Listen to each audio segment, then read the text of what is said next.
A young girl named Emma, barely 9 years old, was walking her dog Rex down a quiet suburban road when trouble unexpectedly arrived. Unbeknownst to anyone, Rex was no ordinary pet but a trained canine, fully prepared to defend. The next few moments would leave everyone stunned. On a quiet stretch of suburban backroad, where neglected fields lined a cracked asphalt lane, Emma often enjoyed her walks with Rex after school. To the untrained eye, Rex appeared like any other German shepherd, alert, strong, and inseparable from Emma's side. However, behind that friendly face lay a disciplined intelligence honed by rigorous canine training under Emma's father, a retired police officer. Emma's father rarely spoke of his prior work training canine units, believing a low profile benefited their family. Emma knew Rex was special. He responded instantly to quiet commands and never missed a cue. She felt safe with him, as if a dedicated guardian padded beside her, ready to shield her from any threat. One afternoon, the unexpected roar of engines shattered the calm as a group of leather-clad bikers rumbled down the road. Their loud motorcycles and intimidating postures signaled they weren't merely cruising. Within moments, they encircled Emma, sneering and revving their bikes, blocking any escape. Fear jolted Emma's heart. She was outnumbered, cornered, and vulnerable.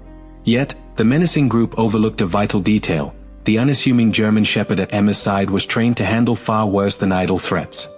As tension crackled, Rex's ears flattened, and his muscles tensed instinctively, preparing for a protective stance. The gang, smirking at the child's terror, had no idea what danger they had awakened.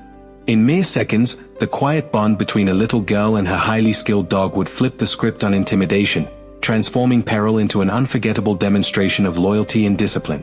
When the dust settled, neither Emma nor the bikers would ever see that lonely road the same way again. Emma wasn't prone to fear, having grown up with a father who trained police dogs. She learned confidence around large canines and understood the importance of mutual trust between handler and animal. From the time she could walk, Emma had been part of Rex's life. The dog arrived as a young adult, already partially trained by professionals but needing a final dedicated instructor. Emma's father, known as Coach by former colleagues, stepped in to finish the job. Under his guidance, Rex mastered commands in multiple languages, honed his senses for potential threats, and perfected restraint, an essential aspect of any well-trained canine. Life in their quiet neighborhood was generally calm. Emma spent weekends helping her father exercise Rex in an overgrown field behind their house, running drills that tested obedience and agility.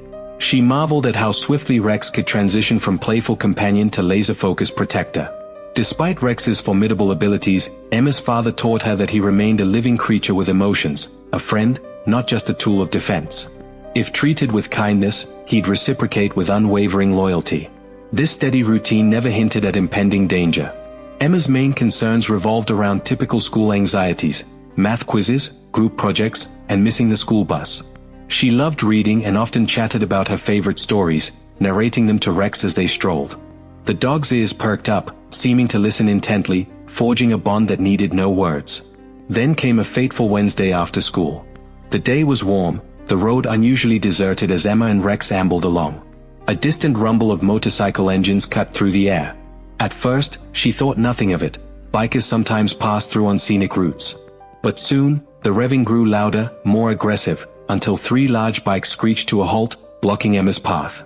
Riders clad in worn leather jackets and bandanas dismounted, their hardened expressions reflecting amusement and something darker, a thrill in cornering an unsuspecting child. Emma's pulse hammered. At 9 years old, she grasped she was outmatched physically by these grown men. Yet, a flicker of relief seeped through her. Rex's presence, a silent bulwark, stood between her and raw terror. The leading biker, a man with a scar zigzagging across his cheek, leaned forward, sneering, "Lost, little girl?" His voice dripped condescension. Behind him, another snickered, while the third casually brandished a chain, letting it clink ominously. Heart thudding, Emma stepped back. Rex mirrored her tension, head low, teeth bared in a muted snarl, though he refrained from attacking without a direct command or immediate impetus. The men exchanged amused looks. "What's the matter? Afraid your mutt can't save you?" Emma clenched her fists, recalling her father's instructions: stay calm, gauge the situation, trust Rex if it escalates. For a beat, she believed maybe intimidation would end with words. But then one biker lunged forward, feigning a strike at Emma. Instantly, Rex erupted into motion with a bark that rattled the dusty road. He positioned himself between Emma and the biker's outstretched hand.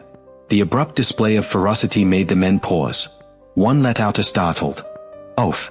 Scar Cheek's grin twisted into a snarl of his own, apparently insulted that a dog dared challenge him so. "The mutt's got some bite," he growled. "Let's see if it's enough to handle us." Emma's breath caught. She recognized the pivotal moment. These weren't men who would walk away from a daring dog. They might test or even harm him. A memory of her father's firm voice surfaced. "Don't let fear paralyze you. Trust the training. Let Rex do his job." Without conscious thought, she slipped behind Rex, who bristled, muscles bunching under glossy fur. Tension crackled mere seconds from violence. Suddenly, a car turned the corner ahead, its driver slowing upon seeing the scene, a child cornered by bikers, a defensive dog in the middle. The driver honked, though uncertain whether to intervene. The biker with the chain cursed under his breath, possibly rethinking open assault. For a moment, it looked like they might disperse to avoid public scrutiny. But Scar Cheek barked an order, stepping forward again, chain rattling in his own hand. "We'll handle this fast." Emma realized there was no avoiding confrontation. "All right, Rex," her father's voice echoed in her mind. "When threatened, you can do what's necessary." She whispered a subtle command under her breath, a short phrase of code. At once, Rex's posture shifted, every muscle coiled like a loaded spring. The dog's trained eyes locked on the men. This wasn't idle aggression but the sharpened focus of a K9 prepared to neutralize a threat. The next moments felt surreal. As Scar raised his chain, Rex lunged with controlled precision, jaws snapping around the man's forearm, forcing him to drop the weapon. The other two bikers, stunned, tried to scramble away or swing at the dog. Rex, pivoting in a fluid motion, knocked a second biker off balance, sending him sprawling onto the asphalt.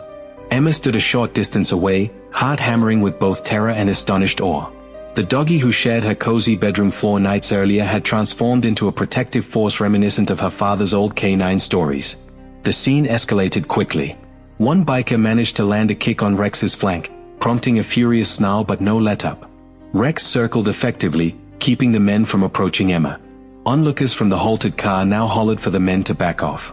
Scar Cheeks, pinned in a half-kneeling position, howled curses as he tried shaking Rex off. Yet, the dog's training held, he wouldn't release until the threat ceased or Emma gave the release command. That standoff, a child behind a highly skilled K9, three bikers reeling from shock, became the fulcrum for everything to come. Emma's fear warded off with relief that Rex had seized control. She worried about the dog's safety if the men escalated, but a second car approached, more witnesses piling out, phones raised. The bikers, glancing around at the forming crowd, realized they'd lost the advantage. Emma exhaled shakily, seeing their bravado crumble. In the hush of that crucial moment, Rex's unwavering stance made it clear no harm would befall Emma today. Tires skidded on the cracked asphalt, and the small crowd around Emma and Rex thickened. Shouts rang out, some urging caution, others flaring with anger at the biker's brazen act. In the eye of this sudden storm, Rex held fast, jaws lightly but firmly gripping the biker's arm. Another biker sat sprawled on the ground, nursing a bruised knee, while the third hovered wearily, chain dangling from tense fingers. Emma stood rooted in place, trembling yet buoyed by the surge of relief that she wasn't alone anymore. A local store clerk named Mara pushed through the throng, phone in hand. "I called the police," she announced, voice taut with outrage. "They'll be here any minute." Upon hearing that, the two free bikers exchanged frantic looks.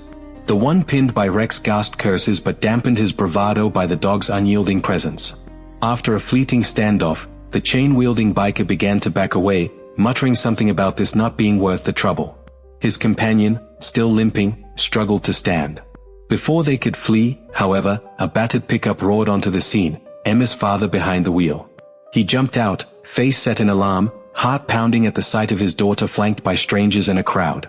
Spotting Rex in full protective mode, he swiftly barked a sharp command in the same coded language Emma had used. Instantly, the German shepherd released the biker's arm, stepping back with a final rumbling growl. The pinned man recoiled, clutching his wounded forearm, blood seeping through his fingers.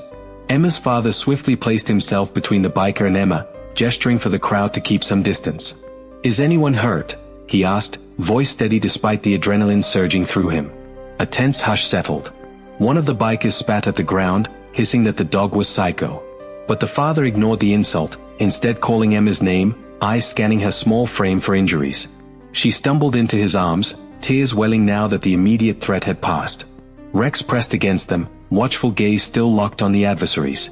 From the edge of the group, the chain-wielding biker tested the mood, sizing up whether he could reclaim control. But the arrival of additional neighbors, plus the approaching sirens wailing in the distance, made it clear the confrontation was over. When the police finally arrived, a pair of uniformed officers stepped from their cruiser with caution. The crowd parted to let them through. The father stepped forward, explaining in clipped, urgent words how these bikers had harassed Emma and threatened violence, and how Rex, trained under his guidance, had acted in self-defense. Some onlookers chimed in, backing up the account that the men had cornered the child. The battered, bleeding biker cursed that he was the victim, brandishing his injured arm. But glancing at Emma's trembling form and hearing multiple witness testimonies, the officers gestured for paramedics to treat him while they sorted out legalities. The tension still crackled, especially when an officer eyed Rex warily, hand lingering near his holster. The father lifted a soothing palm. "He responds to me," he said, calling out a calm release command to the dog. Rex's hackles lowered, though he remained positioned protectively at Emma's side. The onlookers, once rattled, visibly relaxed as they realized the dog wouldn't attack unprovoked. A new wave of drama emerged when the cops pressed the bikers for identification. Scar, the one who'd ended up pinned by Rex, spotted excuses, refusing to give a name. The chain wielder insisted they'd only scared the kid a little and that any talk of assault was overblown. But as phone footage from bystanders surfaced, showing how the bikers encircled Emma, the father's immediate arrival, and the dog's response, their defenses crumbled. The father, feeling a mix of rage and relief, found himself cooperating with police more easily than he'd expected. He'd once sworn never to return to the law enforcement sphere after leaving the K-9 unit. Yet here he was, forced to re-engage those instincts to protect Emma. Meanwhile, Emma wrestled with an avalanche of emotions: shock from the biker's aggression, gratitude for Rex's heroism, guilt that she had frozen momentarily when the men lunged. She clung to her father's sleeve, still in disbelief that everything had unfolded so quickly. Rex, though calm now, panted heavily, eyes scanning the group as if anticipating further threats. As paramedics briefly examined the father's minor abrasions from the scuffle, Emma felt tears slip down her cheeks. She worried about whether Rex might face consequences for biting a human, even in justified defense. An officer approached, notebook in hand, to gather Emma's statement. Her father guided her gently through recounting the ordeal, from the moment the bikers stopped her to the coded command that prompted Rex's intervention. The officer's expression shifted from skepticism to respect, scribbling notes about trained K-9-like behavior. He assured them that, under the circumstances, clear aggression toward a minor, multiple witnesses, the dog's actions would likely be deemed necessary self-defense. Emma breathed a shaky sigh of relief, though she knew the official process might still be complicated. At last, the police escorted the three bikers away, two in cuffs and one off to the hospital under guard for stitches. A hush fell over the crowd as sirens faded into the distance. Neighbors turned to Emma, her father, and Rex with admiration and a tinge of awe. One older woman who ran a small roadside fruit stand approached, voice trembling with sympathy, offering Emma a comforting pat on the shoulder. "You poor thing," she murmured to Emma and the dog. "How did you stay so brave?" Emma looked down at Rex, then up at her father. She realized she hadn't been brave on her own. Her father's training, Rex's unwavering loyalty, those were her pillars. I just trusted him," she replied quietly, stroking the dog's ears. The father gently folded her into a protective hug, murmuring words she couldn't quite make out but felt strongly in her heart. In the hours that followed, Emma's father ushered her home, promising to handle any legal or media fallout. But the word miracle circulated among neighbors, an innocent child rescued by a dog with extraordinary skill. In one sense, the immediate threat had passed. The bikers were in custody or at least under watch at the hospital. Yet, the real ripple effect of the confrontation was only beginning. News traveled fast in small towns and even faster on social media. Would Emma and Rex become local heroes or face backlash from those who distrusted animals with such potent training? And how would this event shape Emma's ongoing bond with Rex now that the dog's capabilities were fully revealed? Amid the swirl of questions, one certainty emerged. Life for Emma, her father, and her formidable German Shepherd would never be as quiet or as simple as before. As dusk fell that evening, Emma found herself lying in bed, reliving every moment. Though still shaken, she felt a profound gratitude for Rex's presence. In that feeling, she recognized an unbreakable bond forged in a single harrowing instant, and a story that was far from over.